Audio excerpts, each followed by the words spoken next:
Welcome back to another SUPboarder video. We're going to be having a look at the Riber range of paddleboards and also some of the accessories that they do too. There's been a few changes for 2019. We've done a few videos already on the existing shapes of the boards, so if you want more information, remember to check out those videos for in particular boards. But we're really going to give you an overview of the whole board range and what board will suit a certain person. Now, Riber have been making paddleboards for a few years now, and they make a huge amount of accessories that can go along with the paddleboards, from dry bags to transport wheels, roof racks, buoyancy aids. The list really does go on and on. The board's shapes and colourways have been in the range for a few years now. The biggest board in the range is the 335 or the 11-foot board. It's 33 inches wide, it's 6 inches thick, so it's a large amount of volume there, and it retails at £489. Remember, for the standard retail price of these boards, they just come with a pump. They don't come with a bag and they don't come with a paddle. You can very easily build up your package from there, buying the sort of board and the paddle that you're after, but we'll talk about those two things in a minute. Moving down from there, you've got the 310, which is 10 foot too long. It's 31.5 inches wide. It's just under 5 inches thick. It's 4.75 inches thick, which is sort of the magic thickness for a lot of boards. It gives you a very nice feeling when you're paddling on the water. And that retails at £449. Moving down to the smaller boards, you've got the 295, which is a 9'8" board. It's just over 30 and a bit wide, 30.75. It's 4 inches thick, so you've dropped the thickness there, and the retail price of that is £389. So the price is coming down accordingly to the size as well.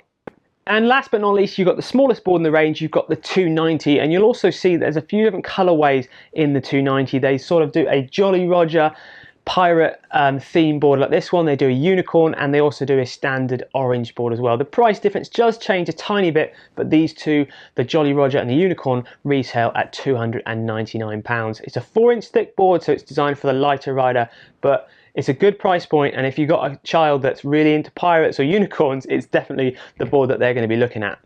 So if you're looking at getting a Riber SUP, maybe you're a first-time paddleboarder wanting to get into the sport, or maybe you're an experienced paddler that's got hard boards that wants a cheap, well-made, good price point iSUP to leave in the back of the car when you go traveling.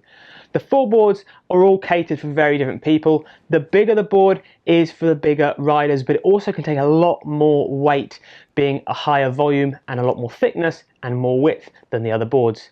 A big change for all of these boards this year. Last year they just had the bungee straps at the back, which means you could only put cargo or store stuff under the bungees at the back of the board. This year they have them at the front as well, and that's really good to see because the bungee system at the front is a good large size.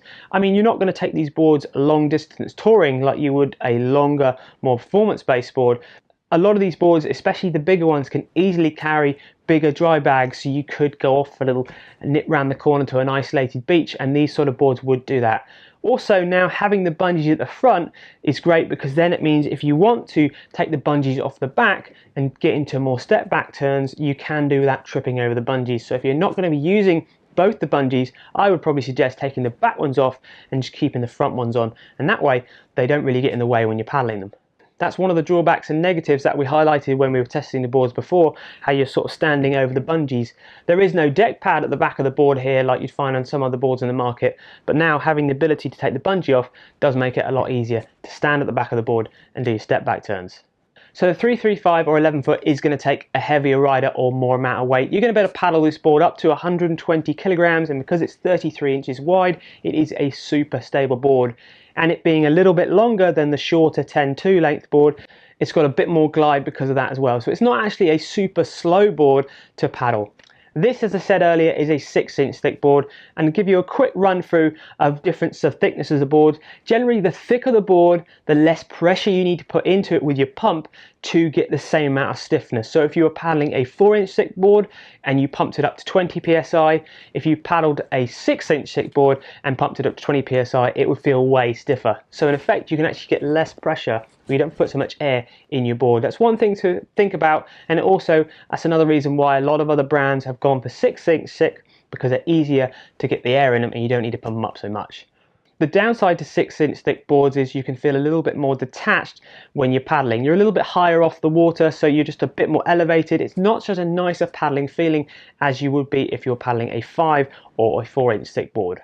But then if you're a bigger, heavier person, that extra thickness is really going to help you give a bit more stiffness, and it's going to make the board easier to paddle because it's nice and stable. So bearing all that in mind, moving down to the smaller board, the 310, the 10'2", it's a little bit shorter, it's a little bit narrower, 31.5 inches wide, and it's not so thick. It's just under 5 inches thick. Really, the 5-inch thick board, or the 4.75-inch thick board, which is what this actually is the dream sort of thickness for most people, which is why this is really perfectly suited to this 10'2".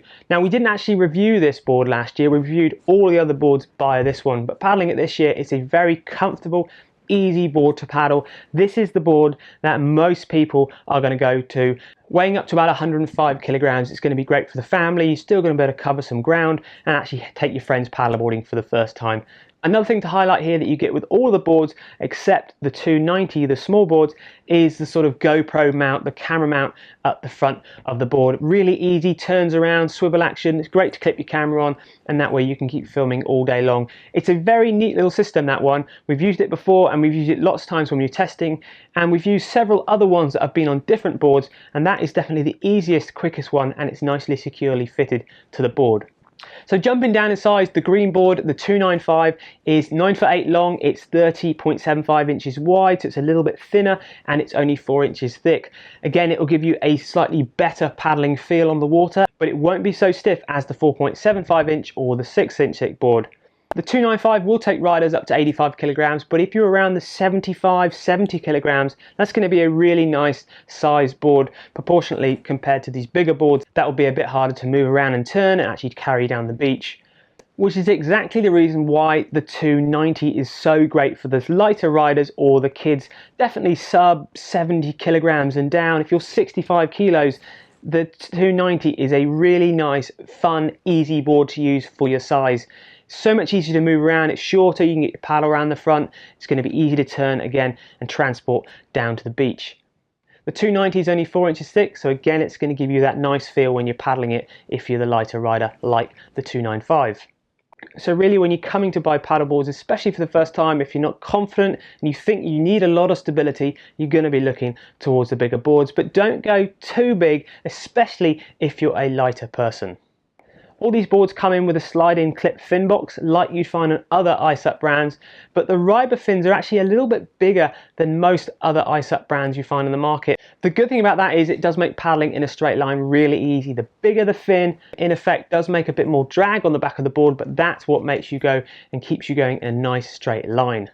And they've actually got 2 mini side fins as well, which is a great thing to have, especially if you want to put the kids on the paddleboard and they're going to be jumping on and off the paddleboard in the shallow water, which they always seem to do.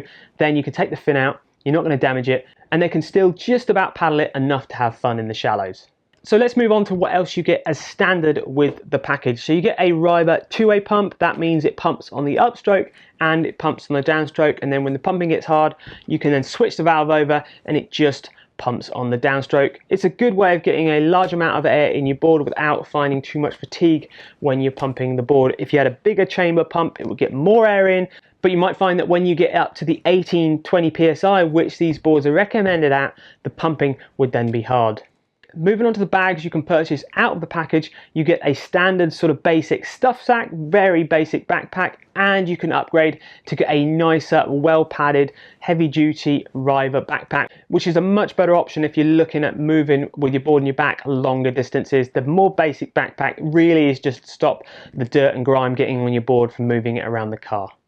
The 3 paddles that are available, you can get a 3-piece aluminium basic paddle, great for the first timers, trying to keep the price point down as much as possible. Moving up from that, you can look at a glass 3-piece paddle. The shaft is much stiffer, it gives you a much better paddling feel. The reason you would have a stiffer shaft when you're paddleboarding is when you put your paddle in the water, you want to try and reduce the amount the paddle bends. The more the paddle bends, the less effort or force you're going to be able to put into the water. And moving up from that, you've got the full carbon adjustable paddle from Riber. This paddle, to be honest, for the price point is extremely light and the blade shape is really nice. We actually use it for our own personal paddling, just for paddling around. The handle's nice and grippy. It's a very nice blade shape, especially for the price point. So as I said before, Ryber do make loads of other accessories, so make sure to check out their website for more information on those. But two of the standout accessories that we really like and we've started using, the little foldable set of wheels, so neat, so light, so easy to use, and for us when we've got to transport 2 or 3 boards down the beach, they are really neat.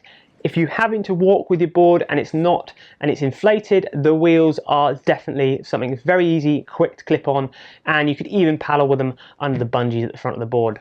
Another product you might find useful, I know we will, inflatable roof racks, and probably not so much for the iSUPers out there, but maybe if you're going on a surf trip, you've got to rent a car, it's always a pain how you get your board on the roof, apart from trashing the rent car, which I've done several times before. This might be the answer. It's an inflatable roof rack, which we've seen before, but this is made out of the same stuff as the boards. It's drop stitched, so you can get a large amount of pressure in it, it's nice and light, and it folds up nice and small.